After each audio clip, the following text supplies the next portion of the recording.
अस्सलाम वालेकुम दोस्तों, कैसे हो? उम्मीद है कि सब खैरियत से होंगे। अल्लाह आप लोगों को ऐसे ही खुश रखे।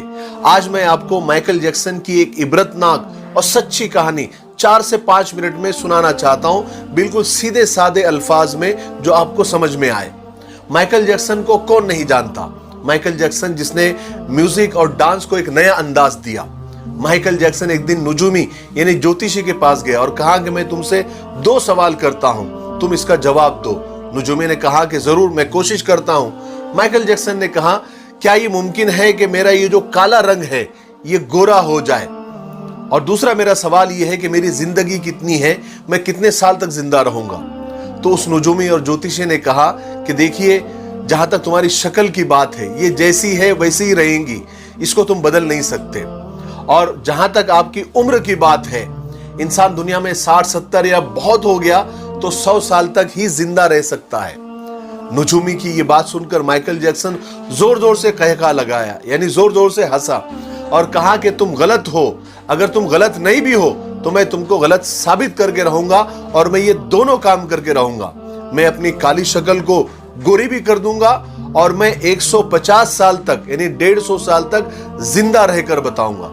चुनाचे माइकल जैक्सन ने ये दोनों ख्वाहिशें पूरी करने की ठान ली।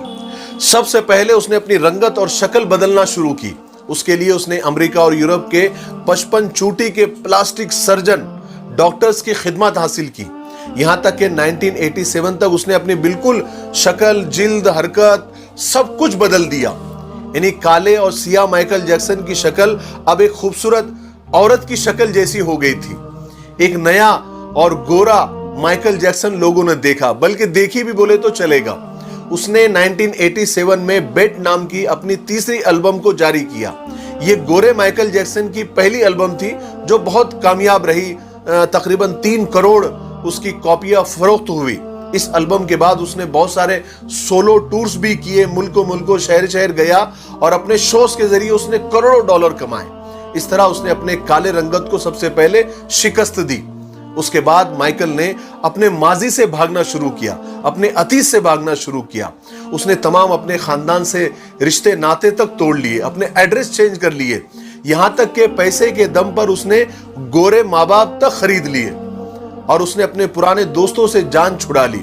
और इसकी वजह से वो अकेला भी होता गया और बनावटी और आर्टिफिशियल और मसनूई दुनिया में और उसके भंवर में वो फंसता चला गया। इसी आर्टिफिशियल तरीके से उसने एक बेटा बेटी भी पैदा किए। अब बारी थी 150 साल तक जिंदा रहने की, और उसने 150 साल जिंदा रहने के लिए वो जतन किए, वो तरीके अपनाए जो हम सोच भी नहीं सकते। वो सिर्फ ऑक्सीजन तंबू में ही सोता था और जरासीम और बैक्टीरिया और बीमारी के असरात से दूर रहने के लिए उसने दस्ताने पहनना शुरू कर दिए। लोगों से हाथ मिलाने से पहले वो हैंड ग्लोव्स पहनता था। लोगों से मिलने से पहले वो मास्क लगाकर ही घूमता था, लोगों से मिलता था। और खाना डायरेक्ट नहीं खाता था, वो स्पेशल खाना ही खाता था। और अपने साथ 12 डॉक्टर्स की पूरी टीम साथ में लेकर घूमता था। और ये 12 डॉक्टर्स मिलकर डेली, रोजाना उसके जिस्म के एक एक हिस्से का टेस्ट करते थे। और खाना उसका पहले लेबोरेटरी में टेस्ट होता था, वहां से ग्रीन सिग्नल मिलता था, उसके बाद ये खाना खाता था। और उसका स्टाफ उसे रोजाना वर्जिश भी कराता था। यहां तक कि आप यकीन मानिए, उसने एक्स्ट्रा फेफड़े, दिल, गुर्दे, जिगर, आंतें, आंखें सबका एक्स्ट्रा बंदोबस्त करके रखा था। यानी ऐसे डोनर्स तैयार करके रखा था जिसके घर का पूरा खर्च माइकल जैक्सन उठाता था। और वो डोनर्स भी हमेशा तैयार रहते थे कि कब हमारे दिल, गुर्दे, फेफड़े की जरूरत माइकल जैक्सन को पड़ जाए। और इन सब कारनामे करके माइकल जैक्सन को इस बात का यकीन हो गया था कि अब वो 150 साल तक आराम से जिंदा रह सकता है। फिर एक दिन 25 जून की रात आई। माइकल जैक्सन को सांस लेने में दुश्वारी, तकलीफ होना शुरू हुई। डॉक्टर्स को जैसे मालूम पड़ा, उन्होंने मुल्क भर के सारे डॉक्टर्स को माइकल जैक्सन के घर पे जमा कर दिया। दुनिया भर के डॉक्टर्स उसे मौत से बचाने की कोशिश करने लगे, लेकिन नाकाम हुए, फेल हुए। मजबूरी में हॉस्पिटल ले जाना पड़ा।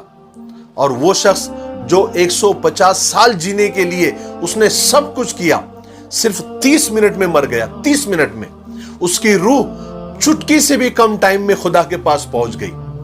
माइकल के मरने की खबर 10 मिनट में उस वक्त गूगल पर 10 लाख लोगों ने पढ़ी और गूगल का उस वक्त का सबसे बड़ा ट्रैफिक रिकॉर्ड था। और इस हेवी ट्रैफिक की वजह से गूगल का सर्वर भी डाउन हो गया था, जिसके लिए गूगल को लोगों से माफी तक मांगनी पड़ी। पोस्टमार्टम के बाद पता चला कि बहुत ज्यादा, हद से ज्यादा एहतियात करने की वजह से माइकल जैक्सन का पूरा अंदर से जिस्म ढांचा बन गया था। वो गंजा था, उसकी पसलियां टूटी हुई थी, उसकी टांगों और हाथों पर इंजेक्शन के हजारों निशान थे, हजारों सुराख थे और प्लास्टिक सर्जरी की वजह से वो पेन किलर का मोहताज हो गया था। लेकिन ये सारी एहतियात, ये डॉक्टरों की टीम, ये डोनर्स की टीम, ये इंजेक्शन, ये गोलियां, ये दवाइयां उसे मौत से नहीं बचा सकी। मेरे भाइयों, माइकल जैक्सन की ये मौत लोगों के लिए ऐलान है कि इंसान पूरी दुनिया पर फतेह पा सकता है, लेकिन अपने मुकद्दर को नहीं बदल सकता, अपने खुदा का मुकाबला नहीं कर सकता, मौत का मुकाबला नहीं कर सकता। इसीलिए किसी ने क्या खूब कहा है कि आगाह अपनी मौत से कोई बशर नहीं, सामा है 100 बरस का, पल की खबर नहीं।